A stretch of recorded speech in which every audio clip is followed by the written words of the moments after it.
दोस्तों अस्सलाम वालेकुम। दोस्तों आऊं आयल आहियां जुंगशाई खां अॻिते सम्झो त झंपीर जे बिल्कुलु वेझो हिकु जाबलू पट्टी ते आयल आहियां ऐं तमामु ख़ूबसूरत पट्टी आहे। ॿिया बि दोस्त आहिनि ऐं उन्हनि सां तव्हांखे मिलायां थो। ऐं हीअ बारिश जे मौसम में हीअ पट्टी तमामु ख़ूबसूरत पट्टी हूंदी आहे, तमामु घुमण जहिड़ी पट्टी हूंदी आहे। त अॼु थोरो टाइम हुयो, असां सभिनी दोस्तनि सोचियो त छो न इन पासे वञिजे ऐं थोरो हीअ नओं एरिया आहे, हली हिते घुमिजे फिरिजे ऐं हिनखे ॾिसिजे। त हीअ ॾिसो था पूरी पट्टी जेका आहे जाबलू पट्टी आहे ऐं हीअ हिन खां मुंहिंजी बैक साइड में हिन पासे जुंगशाई आहे। तमामु पुराणो हिकिड़ो शहरु आहे, हिकिड़ो पुराणो ॻोठु आहे। हीअ साम्हूं मिर्चू बीठल आहे, असांजो दोस्त असां गॾु आयो आहे ऐं हीअ ख़ूबसूरत पट्टी आहे। ऐं हीअ साम्हूं तव्हांखे बिल्कुलु विंडमिल नज़र अचनि पिया। इहे मुख़्तलिफ़ कंपनियुनि जा विंडमिल आहिनि जेके लाइट सप्लाई कनि था।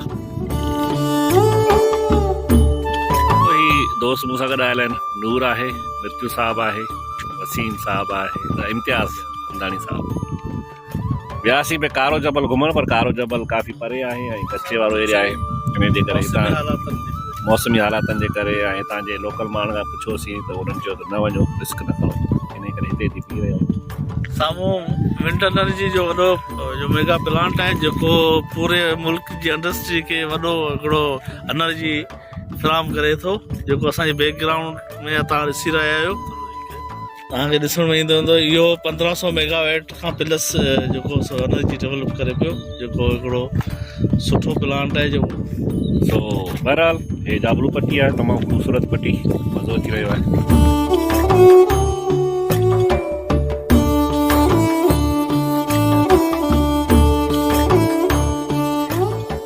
दोस्तों हीअ ॾिसो, हीअ असल में हेठां ई आहे ऐं अहिड़ा कई एरिया आहिनि रोड जा जिथे तमामु हेठां ई आहे ऐं उन्हनि मथां पाणी टॉप ओवर थिए पियो। त हितां जे लोकल दोस्तनि असांखे मना कई त तव्हां न वञो, ईअं न थिए जो त किथे कट लॻल हुजे या खॾो हुजे ऐं तव्हांजी गाॾी कंहिं पाणी में लही वञे, तव्हांखे ख़बर ई न पवे, उन करे न वियासीं।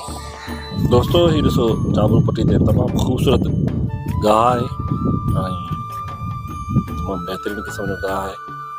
चवनि था त हीअ जानवर जेको आहे साओ आहे तेसि ताईं नथा खाइनि, हे सुकी थो वञे त पोइ था खाइनि हिनखे। अहिड़े क़िस्म जूं जाबलू गाह चऊं, ॿूटियूं चऊं, पर तमामु ख़ूबसूरत शयूं आहिनि हिते मौजूदु आहिनि। काफ़ी सावक थी वई आहे बारिश खां पोइ, बिल्कुलु हीअ एरिया जेको आहे साओ साओ थी वियो, ग्रीनरी थी वई आहे।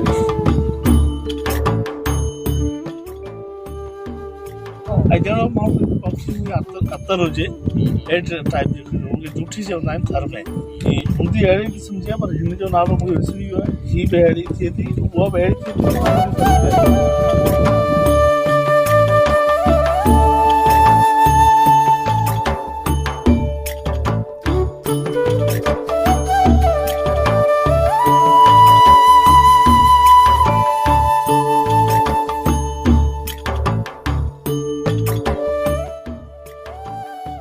दोस्तों मिर्चू साहब पाण खे काफ़ी सारी मालूमात ॾिनी आहे ऐं हिन क़िस्म जूं काफ़ी सारियूं हिते शयूं मौजूदु आहिनि जिनखे जाबलू ॿूटी चऊं या जाबलू जीवत चऊं। सो ॾिसूं पिया ऐं हीअ शयूं असांजे लाइ शायदि ज़िंदगी में पहिरियों दफ़ो शयूं नाला ई पहिरें डिफरेंट नाला जेके सही ॻाल्हि आहे, अहिड़े क़िस्म जूं शयूं जेके